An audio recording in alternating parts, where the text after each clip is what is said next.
Hello, thanks for joining us. I'm Scott Smith. And I'm Nicole Pribineau. On Park Update this week, the city will be initiating a community emergency response team. Winter is finally over, and now it's road construction season. City Council moves forward with Connect the Park. These stories and more just ahead on the update.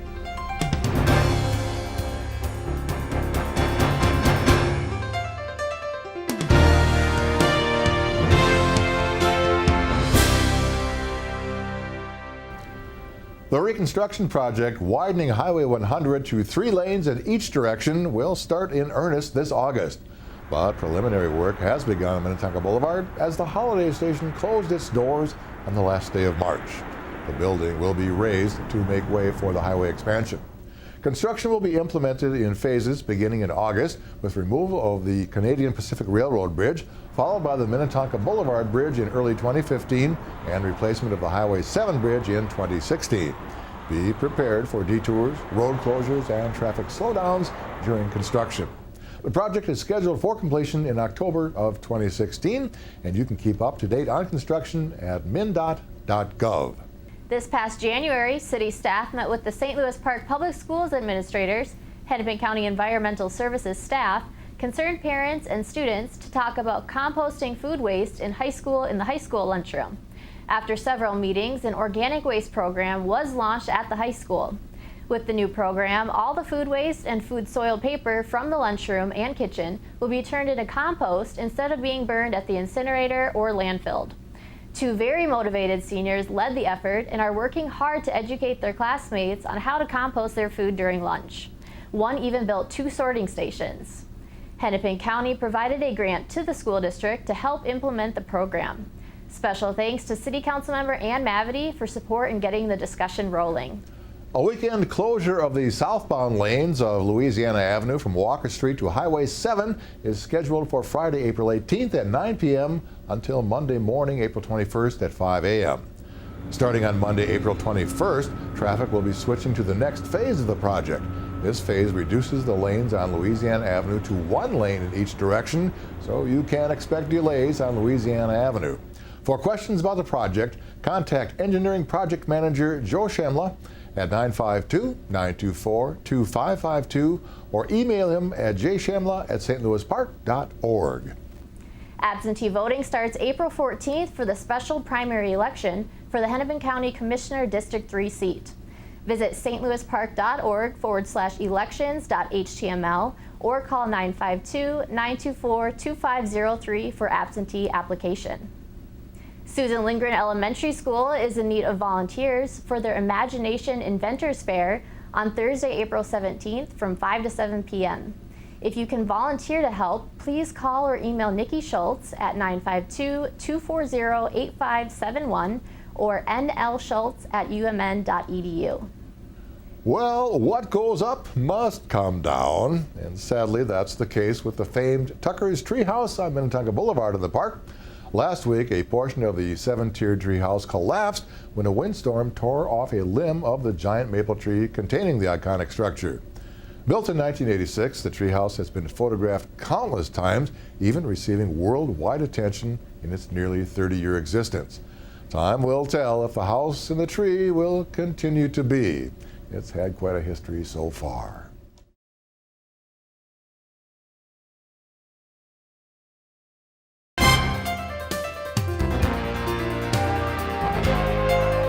Hello, thanks for joining us. I'm Scott Smith. And I'm Nicole Pribineau. On Park Update this week, the St. Louis Park community continues mourning the loss of father and son Damian and Evan McManus. The Met Council advances the Southwest Light Rail Transit Project. Learn what college actually costs and how to reduce those costs. These stories and more just ahead on the update.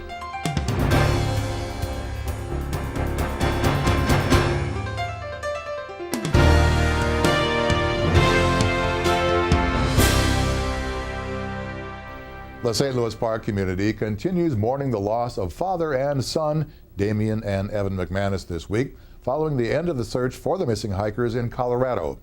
The McManus family is not only part of the St. Louis Park community, but part of our Park TV family as well. Damian served as a volunteer announcer for Park TV soccer games, calling play-by-play and offering commentary as only he could. Turns. Nice shot. Ah, that's a very nice goal. We're waiting to start the second half there. 3 minutes, 40 seconds played in the second half. Miller gets St. Louis Park on the board. It's now 3-1 to Minnetonka. All the smiles now from St. Louis Park. Our thoughts and prayers remain with the McManus family. A fund has been established at Citizens Independent Bank in St. Louis Park to offer financial assistance to the family. Send donations to the McManus Family Fund, Citizens Independent Bank, 5000 West 36th Street, St. Louis Park, Minnesota, 55416, to the attention of Lambert Lum. On April 9th, the Metropolitan Council advanced the Southwest Light Rail Transit Project, the region's third light rail transit line, to serve the existing transportation needs and accommodate the forecasted growth in jobs and households in the Southwest Corridor.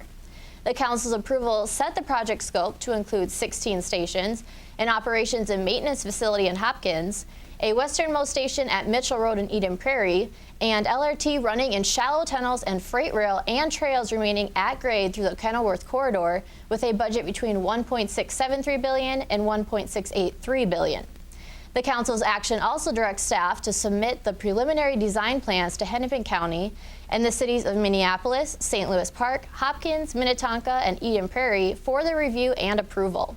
The plans were released on April 10th and made available to the general public online, as well as in libraries and city halls along the corridor. Interested parties can access the preliminary design plans online at swlrt.org. The Metropolitan Council and Hennepin County Regional Railroad Authority will hold a joint public hearing on May 12th. After this hearing, the 5 cities have 45 days to host their own public hearings and approve or disapprove of the plans. A weekend closure of the southbound lanes of Louisiana Avenue from Walker Street to Highway 7 is scheduled for Friday, April 18th at 9 p.m. until Monday morning, April 21st at 5 a.m. Also starting on Monday, April 21st, traffic will be switching to the next phase of the project. This phase reduces the lanes on Louisiana Avenue to 1 lane in each direction, so you can expect delays on north and southbound Louisiana Avenue. For more information on this project, visit the city's website, stlouispark.org. The city will again offer a residential brush drop-off this season, located at 2501 Edgewood Avenue South. Only St. Louis Park residents are allowed, and an on-site attendant will check ID to confirm residency. The site will open for the season Saturday, April 19th, and close on Tuesday, October 28th. The hours of operation are Saturdays 7 a.m. to 3 p.m., Sundays noon to 4 p.m., and Tuesdays 8 a.m. to 4 p.m.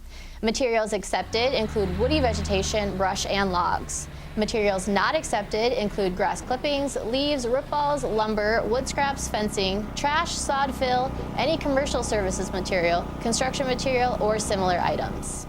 The St. Louis Park Emergency Program STEP held its Empty Bowls fundraiser at its new location, Westwood Lutheran Church, last week. It was a tremendous success, with hundreds enjoying a simple meal of soup and bread while enabling STEP to continue efforts to meet the growing hunger needs of STEP clients in the park. Remember, STEP accepts donations year-round. You may go to stepslp.org for more information and to make your donation.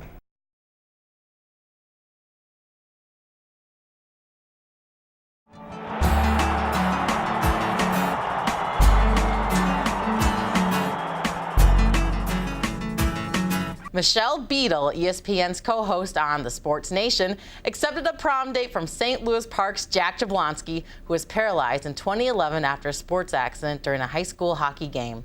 The date is set for April 26 at Benilde St. Margaret's High School. Jablonski first asked Beadle to be on his weekly hockey segment on sports radio station 105 The Ticket, which he does Wednesdays at 5:15 p.m. That is when he surprisingly asked her to the prom. Specifically, Jabby said, "I'd formally like to invite you to the prom." Beadle replied, "Seriously, I would love that." Spring sports are scheduled to kick off the first week of April, weather permitting. Boys baseball varsity opener is on Saturday, April 5th, an away doubleheader versus Minneapolis South and Robbinsdale Armstrong High School. Boys varsity golf tees off Tuesday, April 15th at Majestic Golf Course. Girls varsity golf on Wednesday, April 16th. Girls varsity lacrosse opens Friday, April 11th, 7 p.m. Park versus Shakopee at St. Louis Park High School Stadium. Varsity girls softball opens Wednesday, April 9th at 4:30 p.m. versus Blake at Aquila Park, and the nightcap versus Blake at 6 p.m. Park TV is looking for volunteers to help out with the spring sports season. Park TV is looking for volunteers interested in operating cameras, announcing, and PR work. No previous experience is necessary. If you are interested in volunteering, please call Jamie Zwilling at 952-924-2632 or email Jamie at jzwilling@stlouispark.org. Watch Park TV 16 for coverage of select baseball, softball, and lacrosse games throughout the spring high school sports season. That's your Park Update Sports Break. I'm Misty Lewis.